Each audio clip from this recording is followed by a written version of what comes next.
Hey, thanks for watching Numbskull News. And today we're going to talk about Louisville. Now, this comes from Greg Flugar, college football's peak around the corner. And according to him, Louisville and the Big 12 have had extensive third-party talks.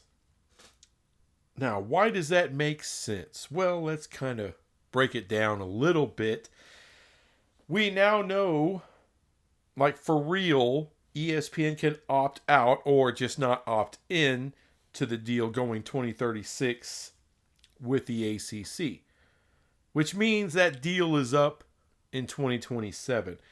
They have till February 1st to make their decision. Most people are expecting them not to do it because nothing has stopped them from opting in to this point. They could have done it years ago. They haven't done it. Jim Phillips extended the time frame they had till February 1st of 2025. He shouldn't have had to do that if this was such an amazing deal for ESPN and they just had to have it. They could have had it. They could have it right now. They could have had it yesterday, the day before. They could have opted in this bitch forever ago. So, don't blame me for telling you what the facts on the ground are. ESPN has not opted in, nor have they opted out, but they haven't done anything. Even with an extension from Jim Phillips, they haven't done jack. And with Clemson, with Florida State suing the ACC, trying like hell to get out, they are going to get out. ESPN knows they're going to get out. They're not going to opt into this deal till 2036 without Florida State and Clemson. It's just not worth it, even with those dollar amounts, because your ACC network becomes a big flaming pile of shit without Florida State and Clemson. I'm sorry, those two fan bases are that important. They bring that many eyeballs. The Big 12 didn't have to worry about that. There was no Big 12 network. There was a Longhorn network. There was a Longhorn network. There was a Sooner network. But there was no Big 12 network. And like I've said ad nauseum, but I'll say it again, if Florida State and Clemson leave, or when they leave, the devastating effects on the ACC monetarily is going to be incompatible with a lot of your institutions there. They're not going to like that much. A lot like Colorado. I made this comparison months ago. Greg Flugar is starting to compare Colorado and Louisville. It's not the exact same situation. Obviously, once Florida State and Clemson leave, Louisville is going to be next to go. And they're coming to the Big 12. They're going to get the hell out of there. How will they do it? Like I said, ESPN opts out or doesn't opt in. Deal is up in 2027. Well, there's still a grant of rights till 2036. That is based on a media deal with ESPN, which will no longer exist. That will effectively nullify your deal, your grant of rights. So yeah, they'll get out. These third-party talks are going to turn into first-party talks, which has me excited because Louisville, they bring it all. They got a fantastic football program, fantastic basketball program, extraordinarily underrated school when it comes to realignment in the Big 12. I think it's one of the best ads they could possibly have. You could talk to me about Florida State and Clemson. To me, that's unrealistic. Even if it happens, it's temporary.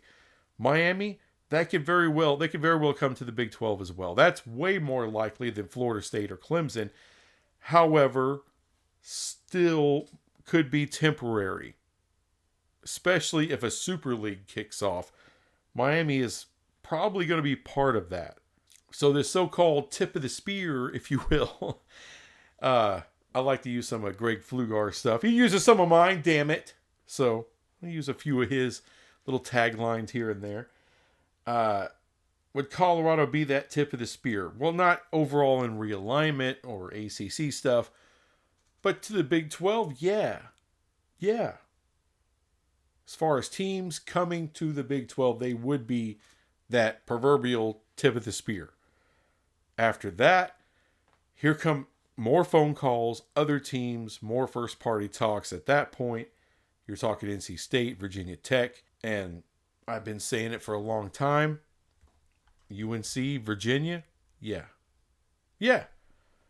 Could very well happen. But regardless, the floodgates to the Big 12 will be opened by Louisville. It makes all the sense in the world. They're not super loyal to the ACC. They haven't been there for 100 years. All right, they're going to look out for themselves, just like Colorado did. And ultimately, that led to 3 other schools coming.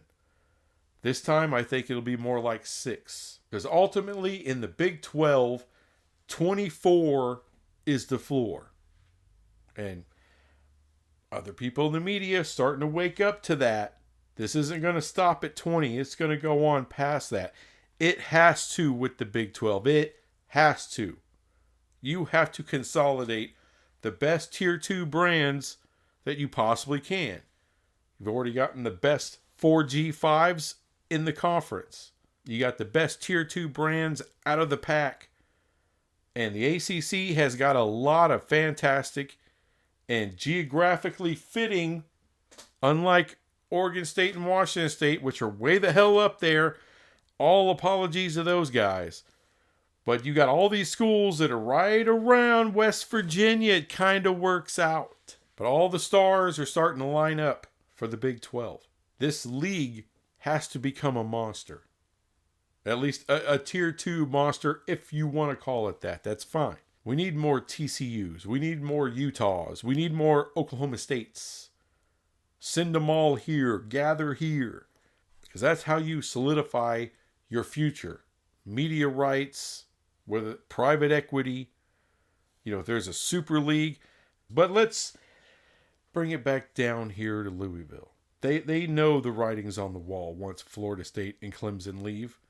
They know this. All right, your CFP, the new CFP amount for the ACC starting in 2026 is $13 million per school. Well, that goes down rough. And let's say Florida State and Clemson go to the SEC. Well, that's what, $24 million per school? So that's $48 million that's going to get taken out of the ACC and transferred into the SEC to cover those 2 schools. How can that happen? Brett Yormark's looking. That was not done accidentally. There's a reason he chose the year 2027, people. He's playing this thing the way it needs to be played. And like I said before, with the ACC network, which the ACC depends on to keep their money above the Big 12. But without Florida State, without Clemson, that thing's a dumpster fire. That thing isn't going to earn shat. Will ESPN give a damn about the ACC network at that point? No! That's probably why they'll opt out. Or just not opt in. So exciting times, people, for Big 12 fans. I'm sorry, ACC people. This is another ball of bad news. But get used to that. The Pac-12 fans had to get used to that until finally here comes the death nail. There goes Colorado. And then Oregon and Washington leave. And then Arizona State, and Utah go to the Big 12. It's that kind of thing. It's going to play out the same way, folks. There'll be a handful of teams left in the ACC, and they'll rebuild just like Oregon State and Washington State are trying to do now. They'll rebuild it into some G5 plus. They'll be bigger than a G5. They'll make more money than a normal G5. That's what they'll do. That's what the Pac's going to do.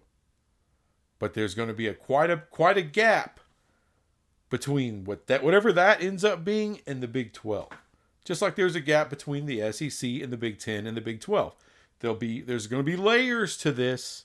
That second layer is the Big 12. It's the way it is.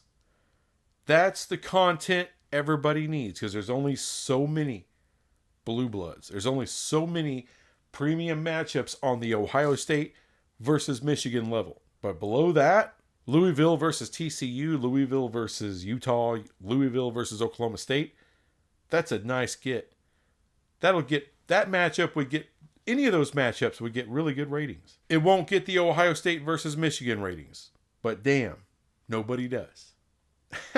That's all I'm saying. No one does. But they'll get good ratings. And finally, I adjusted my volume. Someone had a problem with my volume. They're like, yeah, you're too low. And then when an ad comes up, it blows me right out of the freaking water. Okay. I think I fixed it. I think I adjusted it. Y'all let me know if the volume works out better now. All right. Just throw that in the comments. Hey, thumbs up or still sucks. Let me know. Anyway, thanks for watching this crap, and I'll be back with some other crap later. Bye.